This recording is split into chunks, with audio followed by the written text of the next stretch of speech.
Добрый день, в эфире новости, в студии Джангл Мырзаду и Шинбекова.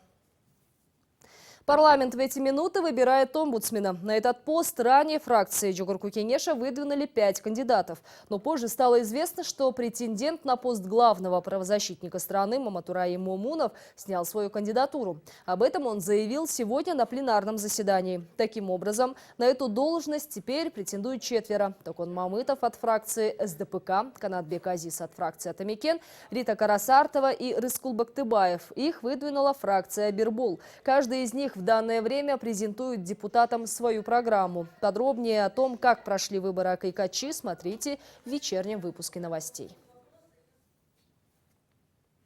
Взяточников и коррупционеров освободить досрочно, а раскаявшихся и вовсе помиловать. Депутаты Джогорку Кенеша предлагают поправки в ряд законов, по которым могут выйти на свободу определенные категории заключенных. Парламентарий Рыскельди Момбеков выступает за изменение закона об амнистии. По мнению нардепа, существующую норму нужно применять и в отношении осужденных по таким статьям, как коррупция и злоупотребление служебным положением. По подсчетам Момбекова, это позволит разгрузить тюрьмы до 8 тысяч человек. В свою очередь, его коллега Исхак Масалиев ратует за совершенствование закона о помиловании. Инициатор поправок уверен, что право омбудсмена просить помиловать определенных осужденных у президента нужно закрепить на законодательном уровне. Однако отмечается, что при этом сам арестант должен полностью признать свою вину в инкриминируемом преступлении. Генеральная прокуратура должна проверить достоверность заявлений о незаконной прослушке. Так отреагировали правозащитники на отчет чекистов перед депутатами. Накануне заместитель директора АКС ГКНБ дал информацию парламентариям о ходе расследования фактов незаконного использования прослушивающих средств. Речь идет о диктофонах, обнаруженных в кафе «Обама» и «Бухара». Устройства были спрятаны под столами правозащитников, депутатов и бывших чиновников. ГКНБ отказала в возбуждении уголовного дела, так как не удалось установить лиц, причастных к прослушке. Эксперты говорят, что этим чекисты или не захотели устанавливать виновных, или продемонстрировали явный непрофессионализм. Кто и зачем слушал депутатов и правозащитников? Этот вопрос накануне парламентарии задали руководству ГКНБ, которому было поручено расследование этих фактов. Напомню, за последние несколько месяцев было выявлено несколько фактов подобного применения спецсредств. В первый раз подслушивающее устройство подложили под стол депутату Каныбеку Иманалиеву и экс-руководителю аппарата президента Эмильбеку Каптагаеву. Второй раз диктофон нашли под столом, за которым сидела член ЦИК Гульнара Джарабаева в кафе «Бухара». Однако ГКНБ так и не смог установить, кто именно был причастен к этим прослушкам. Официант объяснил, что его попросил установить устройство его знакомый по имени Эмиль. Он установил прослушку по столом, принеся ее вместе с подносом. Позже диктофон выявил депутат Каныбек Иманалиев. Проверка показала, что на диктофоне записей нет. На диктофоне, установленном под столом в кафе «Бухара», также не обнаружено записей. По двум этим случаям в возбуждении уголовного дела отказано. К прослушке могли быть причастны кто угодно, уверены спецслужбы. Спецсредства сейчас можно легко приобрести. Недавно ГКНБ задержала одного из продавцов такой техники. Покупателей он находил через Инстаграм. Однако правозащитники уверены, без самих спецслужб в этих делах не обошлось. В ходе спецмероприятий были даже обнаружены средства прослушки в кабинетах начальников управлений таможни городов Ош и Баткен. А здесь были даже соучастники правонарушений, но виновных так и не нашли. Эксперты говорят, теперь в дело должна вмешаться Генеральная прокуратура. По логике вещей, и это традиционно, значит, во всяком случае на территории всех постсоветских стран угрозу со стороны правозащитников, там, журналистов независимых всегда видит только одна структура и один институт. Поэтому и подозрения, собственно, падают именно на них, потому что традиции на постсоветском пространстве таковы.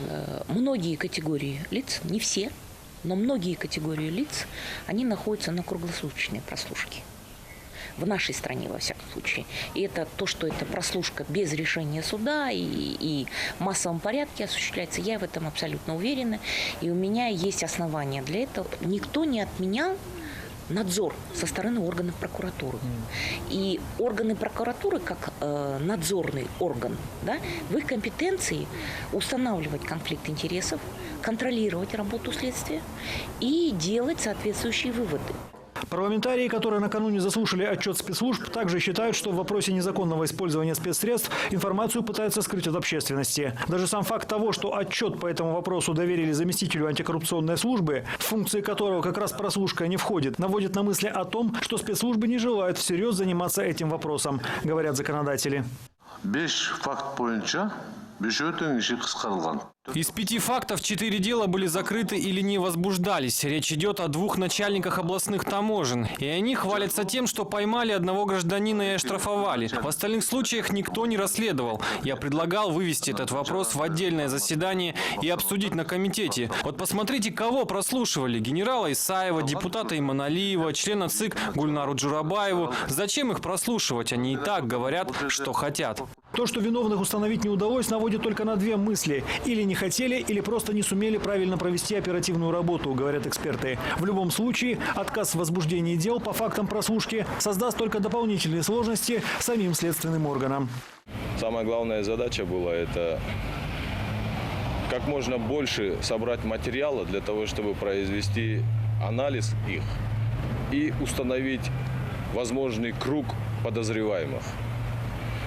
Сейчас фактически дело не возбудили, материал, значит, остался без должного рассмотрения. Такие факты в будущем не исключены.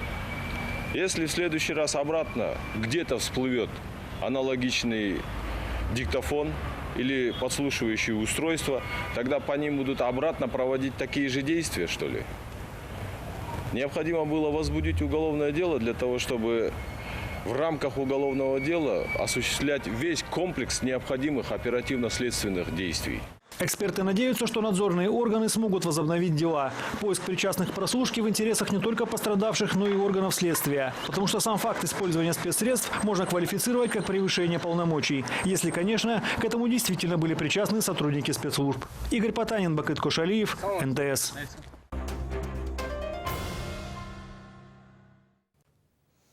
Водитель, избивший парковщика, задержанный, дал показания. Напомним, в соцсетях очевидцы распространили видео, на котором видно, как мужчина, выйдя из своего автомобиля, стал бить и пинать парковщика. Избиение произошло накануне в Бишкеке примерно в 3 часа дня. Мужчина сначала совершил наезд на парковщика, после чего последний в состоянии аффекта ударил машину. В ответ на это водитель автомобиля марки Mercedes-Benz жестоко избил пожилого человека. В пресс-службе ГУВД сообщили, что факт нападения водителя на парковщика зарегистрирован в УВД Свердловского района.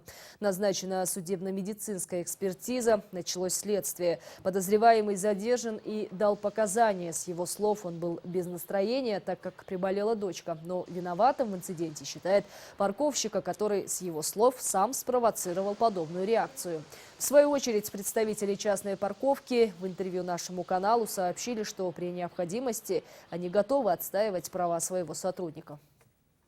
Меня вчера в это время здесь не было. Я отлучился по делам. О том, что произошло, узнал из интернета. Мы уже написали заявление. Пусть теперь этим занимаются правоохранительные органы. Я, конечно, не знаю, есть ли у него ссадины и ушибы, но в любом случае я на стороне своих сотрудников. Знаю, что они работают по закону, поэтому буду отстаивать его права.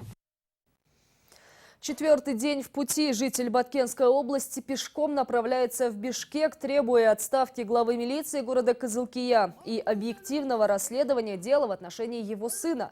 По его словам, руководители милиции пытаются сделать из его сына виновника ДТП со смертельным исходом. При этом, говорит Саидраим Абдилатов, без доказательств и свидетелей до Бишкека житель Баткена намерен добраться пешком. Как пишут пользователи соцсетей, он отказывает водителям, предлагающим довести его. Ему, отметим, 63 года. Сына обвинили в ДТП в селе Караван, которое произошло в ночь на 26 августа. Мои дети тогда ездили в Кызылкию и рано утром вернулись в Баткен, но они не заезжали в село Караван. А милиция без свидетелей и доказательств решила обвинить моего сына. Мы смотрели видеозапись вблизи места ДТП. Там проезжали белые «Жигули», а такая машина есть у самого начальника милиции. Поэтому я требую отставки начальника милиции Кызылкии. Я назад не вернусь и не отступлю, пока не добьюсь справедливости.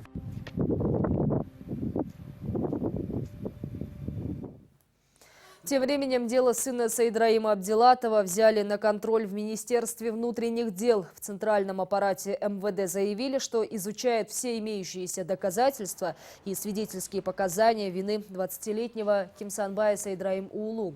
Ну а самого протестующего пенсионера, требующего отставки начальника милиции Кызылкии, по данным ведомства, уже забрали домой родственники.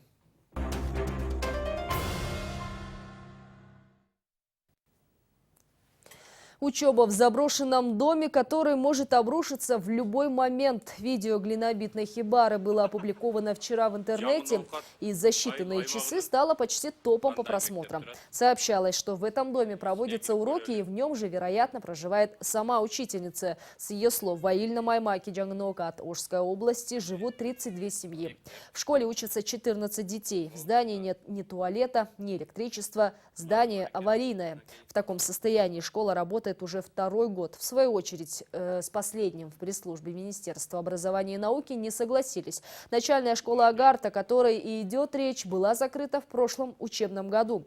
Единственный ребенок, который должен был пойти в 1 класс, направлен в близлежащее образовательное учреждение. Трудоустройством единственного педагога школы в настоящее время занимается Наукатский райотдел образования, пояснили в пресс-службе. Все остальные школьники поселка, их 5-6 учащихся, по данным Минобразования и науки, переведены в другие школы. И пока на этом все. Всего доброго и до встречи в эфире.